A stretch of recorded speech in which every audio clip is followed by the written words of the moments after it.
Hello YouTube family, it's reaction time. This time Contra. I'll let you know what I thought about playing the game for the first couple days here. Enjoy. Alright, so reaction to Contra. First I just want to address something about my last video. I put the Discord link in there and I can't get it to work for myself, so if anybody has an actual link that works and doesn't send you to the App Store, that'd be great. Because I know they do have a Discord, and I've tried the links that I was able to find all over the internet, wasn't able to get into the Discord.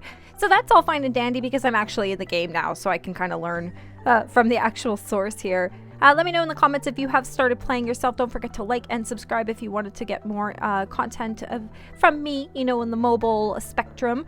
I started up this game. I was really excited to hear the background music and everything, so I'm going to keep that in the video for you guys. A lot of the sounds, I'll try and make sure that my voice is over top of that. The initial startup of the game video that you just saw there is really great. I love how it comes into the game. It shows some like the 3D and great perspectives on it. We're looking at an 8-bit game that's now in the generation of high definition graphics, which they really compromised it very well, and you can see that in this scene as well. The voice actors that they got for this game, fantastic as well. I got no complaints so far from what I have heard. The cinematics, like I said, fantastic, splashy, flashy. They got some great cel shading. They've got the little blips on screen showing us some of the 8-bit action that if you played the game in the past and you are having that nostalgia while you're playing.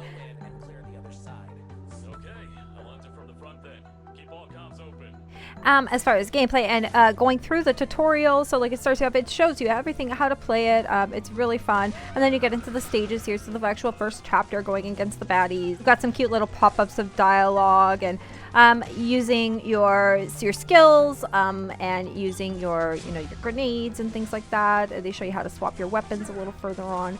This first map here, I was just really getting into the swing of it. I was just really getting into like the controls and the movement. Super responsive on my iPhone 8.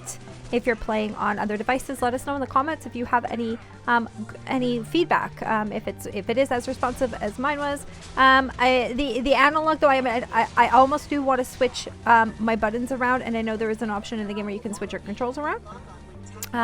And they have the option of doing the drag to fire, so you can actually do it in the 360 motion. You can point and shoot, and you'll see your target line or your cursor line aiming at that object or the baddie that you wanted to hit. But it does also have auto select, so you can actually like just tap on the button and get it auto lock on or auto aim to the nearest baddie. But you know, like the overall like responsive controls, very simple, very easy to understand. I can see them on the screen. My thumbs don't miss, you know, like when I'm going for jump, I jump. So space wise, I think it's great for an iPhone 8. So again, I don't know how it would play on other devices, but I think it works really well on my device. Also, just the layout of the user interface, the UI is very, very nicely done. While you're in the stages, it tells you as you're completing if you've lost, you know, your opportunity to gain that star because your HP is too low. But then if your HP goes up, the star starts shining again. So it does have that dynamic user interface. And I think that's really great. The dialogue and the little scenes here, some of them later on I started to skip, but the overall story is really great. You know, we're fighting the aliens, and a little further on we get into some other cool things that they want us to battle against. So I think that's interesting. I never played you know, the other Contras out there. I only played the original Contra, so them giving me a taste of some other things in the Contra universe is fantastic. I love it. I usually don't have a lot of bad things to say when I review games or when I give you guys feedback over my first impressions, but you know, I was a little disappointed that I didn't get to choose my hero off the bat. I also did a little experimenting on the first day for like re-rolling. I wanted to see how they were logging the guest accounts and things like that. And yes, if you're using Apple, if you delete the app and go back in for a guest account, it does retain the information for the guest account.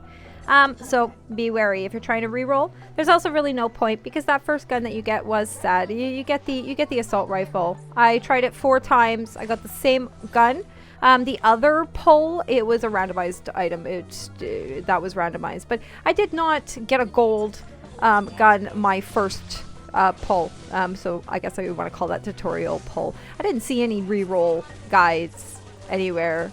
It didn't really look that hard, but you know, my overall reaction though to the tutorial and like the getting started with your weapons, stuff like that, great. It starts you off at a great place. I mean, you only have one hero to use, so you don't really want to be overwhelmed with a lot of arsenal.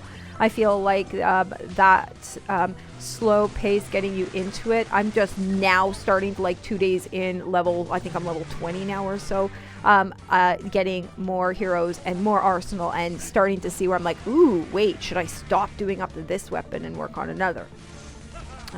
Second stage here, I was super excited to play this mech. I actually should have done like a voiceover while I was playing, because my initial reaction to that scene right there was like, oh fuck, we get to play with a mech. Like that would be like my honest reenactment of my first reaction to that mech there. I was like, oh my god, I please let me jump on that shit. So I was like, balls to the wall. I was like, clear this, let me go get that, you know. And I just wanted to get rid of these baddies here, like, because I knew it was the scene was gonna move.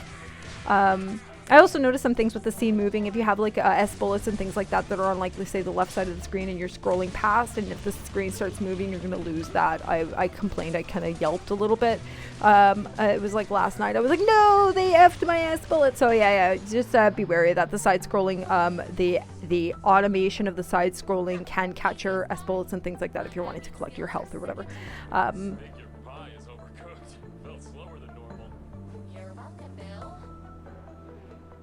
I love this. I love that dialogue between the two of them.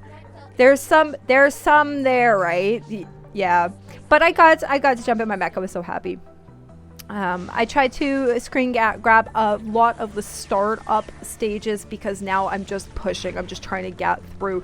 My main goal, like, and that's about the user interface too, like on the main screen, it will tell you what your next sort of like, I want to say like a milestone is, or your next thing to unlock in the game is. They show you what you need to do.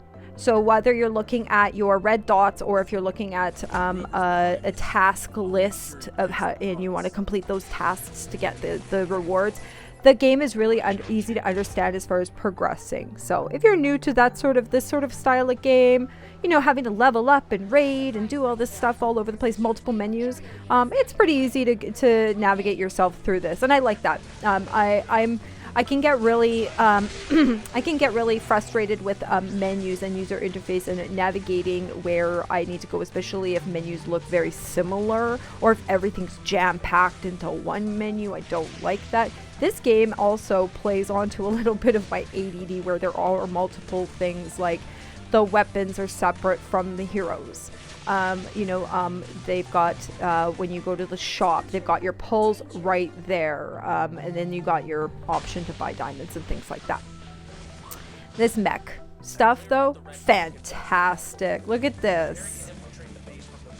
This is the kind of stuff that I love to see. This is the kind of stuff I love to watch. And there were a few matches when I started early on. I was kind of going a little bit too crazy and wasn't watching my health. So I had to go back and like re-clear the stage to get the 3 stars. You know what happens? You get all into your game and you know, or you suck like me. Just, you know, you didn't do that good. But I did get the 3 stars on that. My health wasn't that great. But yeah, don't feel bad if you have to go back and like you know, re-raids or re-clear something to get the full stars. You can't chat till you're level 5, so I was disappointed at that. I tried to say hello, but it didn't happen. And back to what I was saying about they'd show you how to progress. So like I was looking at level 5 first to chat. I was looking at I wanted a level 13 to raid, because I wanted to be able to kind of spend a bunch of stam and be overkill for the chapters that I'm on. I like to go into chapters and not have too much of a struggle. I like to reach a natural wall. So if I have the ability to go in and raid and get experience and everything I need and like boost myself before I actually touch a chapter, I feel a lot better about it. And then eventually I'll get to a point where that's not going to cut it. I'm going to have to, you know, spend time doing extra grinding and stuff like that, and that's a natural wall in a game. You shouldn't reach a natural wall before the 3rd chapter, 4th chapter. Even some good games, it's the 5th or 6th chapter before you actually get stuck. And by stuck, I mean your CP or your AP, your attack power and things like that have to be improved. I always like to stay ahead of the game. I like to be overpowered for the first few chapters. I like to spend all my stam packs. I like to raid out as much as I can and put it all into the weapons I think that are really good at that time. So I'll avoid upgrading an S gun and go right for, you know, or a green gun, and I'll go right to upgrade the purple or if I get a gold. I would love to get a gold weapon. They do introduce a lot of the old mechanics for the bosses as well. Multiple hit points, you know, or not hit points, but multiple areas where you have to attack them. So what I was saying about like the being able to aim your target or doing the auto aim and stuff like that really comes in helpful. You know, especially if you're getting pummeled by like the top turret, don't be focusing on the main mid-level turret. Hit the one on top. Get rid of the punk that's, you know, that's actually killing you. And you know, you got to feel out the priority for the who you or what you want to attack. You see that in the zombie stuff that happens a little later. Ooh, spoiler! But yeah, the zombies that you attack to, you'll see them if they start flanking you. You got to really prioritize where you're, you know, who you're hitting, or even what skill that you're going to use. Do you want an AOE skill, or do you want something that's going to be a single target? All these collecting, like trying to get up diamonds. I'm not going to whale in this game yet, but if you wanted to collect stuff, there's a lot of mini menu achievement areas that slowly unlock. I even unlocked another one today. Boss battles are really fun, actually. I really enjoy these because they're bringing back, like, again, this game is just, it really touches on so much of that nostalgia, so much that it brings back those old games that we just love, that were addicting.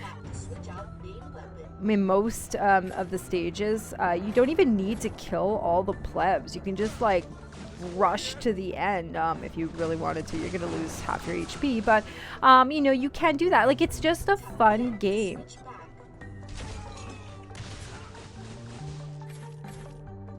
This, I was like, awesome, let's do this. This boss looks great. Like, anytime you get into the boss fights too, if you're not, oh, look at this, right? It shows the 8-bit, the old style, like look at this, it's so smooth, it's effortless. It's like the graphics complement each other. You've got the new age, the flash and splash, the 3D sort of effect, and then on top of that classic 8-bit. But because we're looking at this with so many more pixels than we had in the past, it just looks so great. It's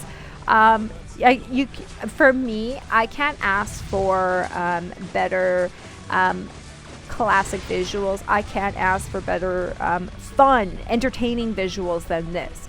You can play games for high definition graphics and visuals and things like that. I can mention many RPG games. It's usually RPG titles, or where they integrate the really like high caliber graphics. And those are all fine and dandy, but like, this is fun. Like, this is the fun graphics that I really enjoy. Enough of that visual stimulation in a game to keep me interested. Then again, the dialogue isn't too bad. Like, I will skip it, but there's also some things in there that I find funny, you know, like some of the shit these guys say. It just he kind of cracked me up a little bit. The PvP that I unlocked, I did pretty good. I went against one dude, kicked his butt. I was completely, you know, like, proud of myself. I was gloating a little bit in my own shit. But you know, as far as one life mode, but no, I'll miss a double jump. Today was a fantastic day for me, though. I had a very good experience. Like I said, progressing, that I was able to unlock the PvP, and then I was able to unlock the lady. I am in love with her. She is gorgeous. I know there's other ladies in this, but she's the first. She's my first waifu in this game. And I don't know if she came with the gun, but I got a purple gun. I don't know if she came with it or if the gun came with her. I don't know. But at the same time, I got them both. I loaded her up and I was ready to go take her out for a spin. She is strong. I don't know. Is she supposed to be strong? I have no idea, but I love her. I'm going to continue using her. I'm going to prioritize her unless I, see somebody else better. But love her skills, love her look. She makes some great little noises and things like that when she's jumping around and stuff. So yeah, she's great. Overall experience of this game 2 days in, I think it's really great. It's fun, it's addicting, it's easy to pick up and put down. There's opportunity to raid if you want to be lazy. There's some lore if you wanted to pay attention to the dialogue. Progression goes very fast. Upgrading and the interfaces are easy to understand, and there's lots of events, there's lots of engagement. Yeah, overall fantastic game. I'm really impressed. I'm happy. It does have that whale feature too. It does have that. You can pay to play if you wanted to really put in. They've got the battle pass and things like that, which I will consider. I always like to give games a little while though before I really put in, because like I've said before, I have a tendency of deleting games because I stick to making content, and if it's not entertaining me, I don't know if it'll entertain you guys, so there's no reason for it to be on my phone. If it's not making content or making me happy, there's no reason for it, right? So we'll see how this one goes. I do like it though. Getting into it, picking it up when I'm not busy doing other shit. So I hope you guys have had a chance to play it. Hit me up with a Discord link if you have one. I would really appreciate getting on if they have an actual Discord. It's funny because, like I said, the invite link, it pulls up and you go accept, but then for some reason, or maybe it's just me, for some reason it defaults me over to the App Store to open the app, the Discord app, which is, I don't know, it's bonkers. So that's it. Thank you so much for watching. I will see you again in my next video. Take care of yourselves and take care of each other. Bye-bye.